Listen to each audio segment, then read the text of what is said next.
Dahil sa nabasang Bible verse ni Emilio de Luna ay naisipan niya magsimula ng sarili niyang fruit and herbal wine business.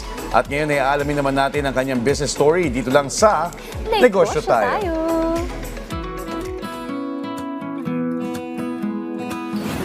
Of all the businesses out there, bakit natin pinili yung health and wellness? Bakit mas gusto natin pumasok sa larangan ng health supplements? Anong naging storya nito? Nag-start ako 2013 eh. So, pero before na mag-start ako dyan sa pagbe-business na yan, nasa line of business ako ng mga food supplement. At saka ang trabaho noon, yung iris analysis, iridology ako. So, binibigay ko sa mga customer ko yung mga food supplement na dinadala ko noon. Pero buhat nung mabasa ko sa Bible, na ang alak noon ng panahon ay ginagamit bilang gamot.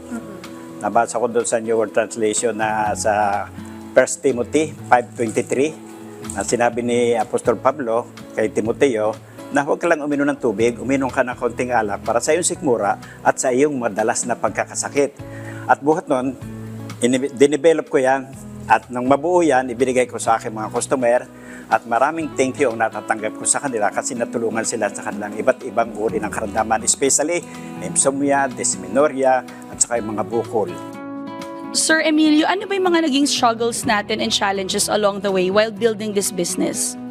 Nitong sumisikat na itong aking produktong ito, marami nang gumaya sa akin. At pati na yung mga bibigyan ko marahil ay kiniklaim na sila ang gumawa. Binibigay ko ito sa aking mga customer ay may mini-mention silang pangalan ng tao na mas gusto ko yung kay Dr. Gento. So sabi ko, ako ang nagdadala doon. Ay hindi sila maniwala. Kaya medyo humina ito sa panahong ito nung buhat ng pandemic. Bagamat maraming gumagaya and maraming nagkiklaim, we still want to know ano bang unique selling proposition na alam natin kahit pilitin gayahin, hindi siya magagaya.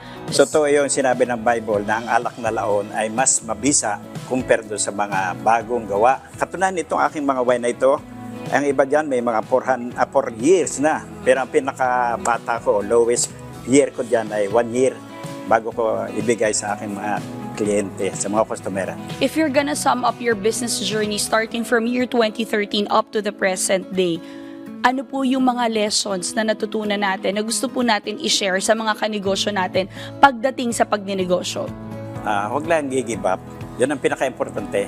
Kung naniniwala kayo sa inyong business, ano man mga challenge na dumating, ay maniwala sa iyong sarili at sa iyong produkto.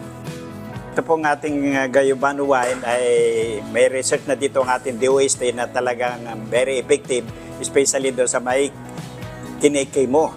10 times na much better kaysa nagpapakay mo dito sa Gayubano wine. At sa karanasan ko, marami akong nabigyan ito na mayroong problema sa insomnia, dysmenorrhea, at saka yung mga hindi nagbubuntis.